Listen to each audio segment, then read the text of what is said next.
Hi friends, I'm Jazzy, and welcome back to my channel, which I'm sure at this point you thought I was never ever gonna post again, which was a possibility. But really, I was gonna post again. It just, summer was really short.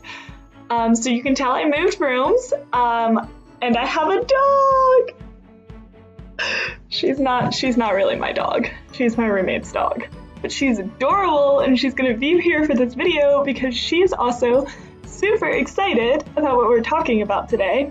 This past week in San Antonio, it was San Antonio Pride, yay! And our school is amazing and did like a LGBT info class or two. And so I know a lot of our med student friends had questions. And I also know that if you are not normally part of the LGBT community, it feels like a million things are thrown at you and there's all these acronyms and you don't really know what to do and you don't really want to ask the wrong question. So I thought I'd make this video just to talk about what I would like my doctor to know when I go to see them as someone who's part of the LGBT community.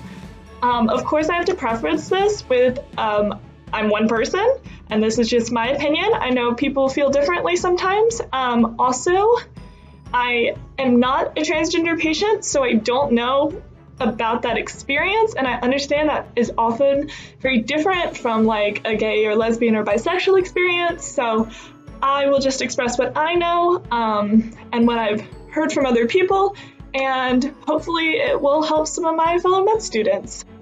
I probably need to move the camera so you see. I'm trying to cover the mirror behind me because it's really weird. But then you can't see the dog's face and you just see the dog's belly and that's weird, and I'm sorry, you just get to see a dog without a head. I don't really know how to fix that. I can't tell her to move. She has my heart. I can't tell her that. Okay, I'm actually gonna get to my points now. So here we go. Point 1.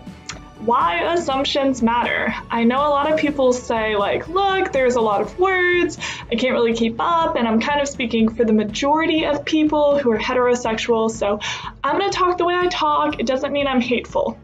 And I get that, you're right, it doesn't mean you're hateful. But I wanna explain where I'm coming from. I'm coming from a place where I have no way of knowing how people are going to react when I say that I'm gay. I don't. Nobody wears a sticker that's like, hi, I don't hate gay people. So when I go to the doctor, I'm looking for any clue at all that you don't hate me and that you're not going to tell me you can't be my doctor anymore, or we're just gonna have an awkward silence and you're gonna move on. Or maybe I'm not gonna get the best treatment option because you're unhappy with me. I just have no way of knowing where other people are coming from. So if you ever say, like, tell me about your partner, or do you have sex with men, women, or both? That to me says you don't hate me. Like, I can tell you the truth and we're gonna be okay and I'm still gonna get the best healthcare. So those two things, if you could just use the word partner instead of assuming I have a husband, if you could ask, do you have sex with men, women, or both? Those are so easy and it makes a really big difference to your patients. Okay, I admit it. I moved the dog. I just couldn't take it anymore. But she didn't seem to mind that much, so she also just keeps going back to her old spot. So I tried. Also, my head's not in this video. Okay, point 2. I know sometimes people are worried about asking questions, like, am I gonna get corrected? When is offensive? So here is my general rule of thumb. If you have a question about the community that you could Google it. If you have a question about that person specifically, totally okay to ask. So people often get a little defensive when you have to explain your culture to someone because it just becomes like a doctor education session when it's supposed to be time that the patient is getting help.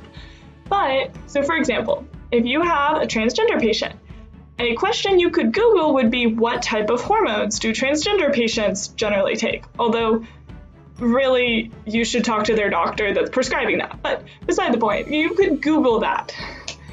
A question you couldn't Google is, hey, what hormones? You told me you're on hormones. What hormones are you on right now? That's an okay question to ask. So I know people worry like, oh, I don't want to be offensive, so I don't want to say anything, but there's parts of patients' healthcare that you need to know.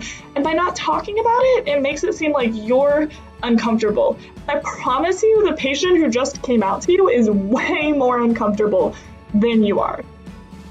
So my next point is about transgender patients, and as I said earlier, I don't personally know what it's like to be a transgender patient, but I've been lucky enough with a Pride Community Clinic to get to work with a lot of transgender patients, and so this is just my understanding from the patients that I have talked to. So most of our patients are just really grateful to have anywhere that will provide them healthcare, which is a really low standard, guys, really low standard.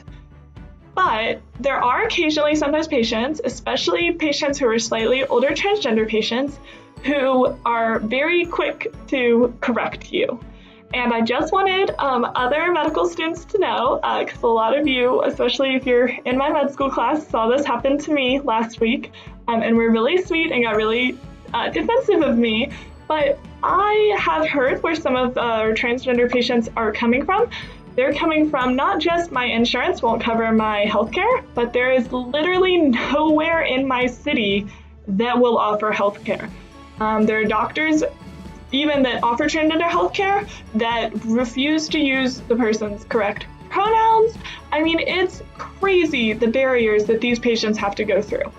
So I recognize that when I have a patient who's a little bit sassier with me, a lot of times it is a need to fight for every little detail of their healthcare, and that is our fault that we have not been there to provide what people needed.